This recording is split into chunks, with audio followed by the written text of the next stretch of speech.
उपेंद्र कुशवाहा नहीं मानेंगे। वही उपेंद्र कुशवाहा जो थोड़े दिन पहले तक अपनी राष्ट्रीय लोक समता पार्टी को चला रहे थे, जब से जनता दल यूनाइटेड में आया तब से वो संसदीय बोर्ड के अध्यक्ष हैं और संसदीय बोर्ड के अध्यक्ष होने के नाते वो लगातार उन नीतियों पर मुखर होकर के बोलते हैं जो उनकी पार्टी के नेता नीतीश कुमार तय करते हैं। अब नेता नीतीश कुमार ने तय कर दिया कि जातीय जनगणना के मसले पर हम पुरानी मांग पर, पुराने स्टैंड पे कायम हैं, तो उपेंद्र कुशवाहा क्यों मानेंगे? उपेंद्र कुशवाहा नीतीश कुमार से एक कदम आगे बढ़ते हुए ये कह रहे हैं कि जातीय जनगणना के मसले पर हम मांगेंगे ही नहीं, हम पीछे भी नहीं हटेंगे। दरअसल उपेंद्र कुशवाहा इन दिनों बिहार के दौरे पर हैं। कुशवाहा बक्सर पहुंचे। बक्सर में उन्होंने मीडिया के साथियों से बात करते हुए क्या कहा, पहले आपको सुनवा देते हैं, फिर बताते हैं आगे खबर आपको। जातीय जनगणना के लिए कई न्यायालयों ने, उसमें सुप्रीम कोर्ट सहित कई बार भारत सरकार से कहा, अलग अलग राज्य में हाई कोर्ट ने वहाँ स्टेट गवर्नमेंट से कहा कि आप पिछड़ों के लिए योजना बनाते हैं ओबीसी के लिए, लेकिन उनकी संख्या कितनी है बताइए ना। कोई जनगणना ही नहीं है उस तरह से, तो सरकार बता नहीं पाती है। बहुत आवश्यक है कि जातीय जनगणना होनी चाहिए ताकि पता चल सके ना कि कितनी आबादी है, कितनी संख्या है। योजना तो संख्या के आधार पर बनेगी ना, अभी पता ही नहीं। 1931 के बाद जनगणना जातीय हुई नहीं, तो हमारी पार्टी का पुराना है कि जातीय जनगणना निश्चित रूप से होनी ही चाहिए।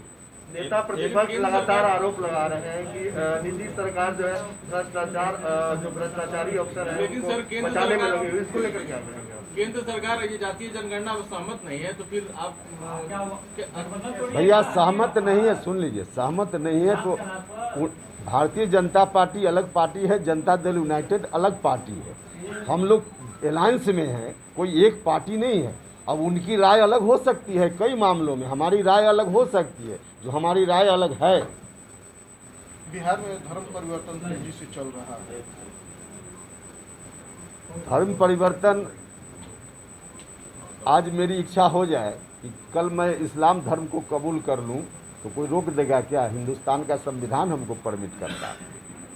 मेरी इच्छा होगी तब। हाँ, कोई जबरन ना करा दे, जबरदस्ती ना करा दे, किसी के लोभ लालच में हम ना कर लें। मेरी खुद की इच्छा होगी तो हो सकता है, इस पर कहाँ रोक है? संविधान परमिट करता है। बक्सर जिले की सबसे बड़ी समस्या मलई बराज योजना है। आपने सुना उपेंद्र कुशवाहा क्या कह रहे थे? उपेंद्र कुशवाहा ने स्पष्ट तौर पे कहा कि बीजेपी और जेडीयू दोनों अलग अलग पार्टियां हैं। यह बात सबको पता है। दोनों पार्टियों की अलग नीतियां हैं, यह भी सबको पता है। लेकिन जातीय जनगणना के मसले पर उनकी पार्टी का जो स्टैंड है, उस स्टैंड से वो फिलहाल पीछे हटने वाले नहीं हैं।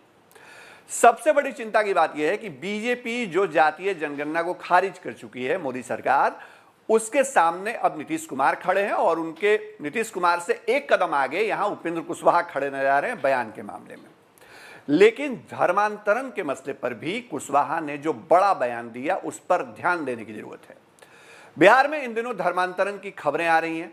लगातार गया जिले से कई खबरें हमने दिखाई हैं, हमारे सहयोगी ने वहां से रिपोर्ट भेजी हैं कि कैसे अनुसूचित जाति के समाज के लोग जो हैं वो धर्म परिवर्तन करके ईसाई धर्म को कबूल कर रहे हैं। अब इसी मसले पर जो उपेंद्र कुशवाहा से सवाल किया गया, तो कुशवाहा ने कह दिया कि भारतीय संविधान इस बात की इजाजत देता है कि हम स्वेच्छा से धर्म परिवर्तन कर सकें। कुशवाहा ने तो यहां तक कह दिया कि अगर मैं इस्लाम धर्म कबूल करना चाहूंगा तो क्या कोई मुझे रोक सकता है? बिल्कुल नहीं, कुशवाहा जी को कोई नहीं रोक सकता है। लेकिन बीजेपी को उनका बयान पसंद नहीं आएगा, यह बात तय है। धर्मांतरण के मसले पर भी अगर कुशवाहा के इस बयान के बाद आगे राजनीति और गर्म दिखे तो आश्चर्य मत करिएगा, क्योंकि जातीय जनगणना के साथ साथ अब धर्मांतरण का मसला भी बिहार में सियासत को नई हवा दे रहा है। तमाम खबरें, तमाम अपडेट आपके लिए हम इसी तरह लाते रहेंगे। देखते रहिए फर्स्ट बिहार झारखंड। नमस्कार।